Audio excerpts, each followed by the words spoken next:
স্বামীর নাশুকরি করবেন না, এটা বড় কবিরা গুনাহ।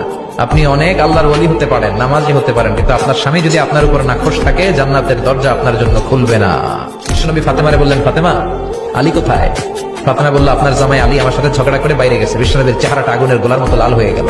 বিশ্বনবী ডেকে বললেন, ফাতেমা, তুমি বিশ্বনবীর মেয়ে হতে পারো, কিন্তু আলী তোমার স্বামী। আলী যদি তোমার উপর নাখোশ থাকে, জান্নাতের দরজা তোমার জন্য খুলবে না। কোথায়? বললেন যে মসজিদে নববীতে গেছে। বিশ্বনবী যে দেখলেন বালির উপরে আলী শুয়ে আছে।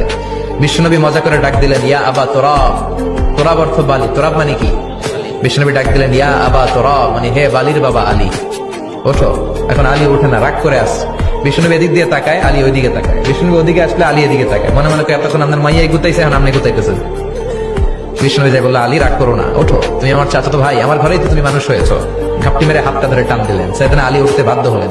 বিষ্ণুনবী কারো হাত ধরে টান দিলে ওই লোক বসে থাকতে পারে? উঠে গেলেন, ঘরে নিয়ে আসলেন। নিয়ে এসে বিষ্ণুনবী খাটের মাঝখানে শুইলেন। ডান দিকে শোয়ালেন আলীকে, বাম দিকে শোয়ালেন ফাতেমাকে। এবার মেয়ের জামাইকে আর মেয়েকে বুঝাতে লাগলেন, নসিহত করতে লাগলেন, গল্প শোনাতে লাগলেন। কি রোমান্টিক শ্বশুর! এরকম রোমান্টিক শ্বশুর পৃথিবীতে দ্বিতীয়টা খুঁজে পাওয়া যাবে? সুবহানাল্লাহ পড়েন।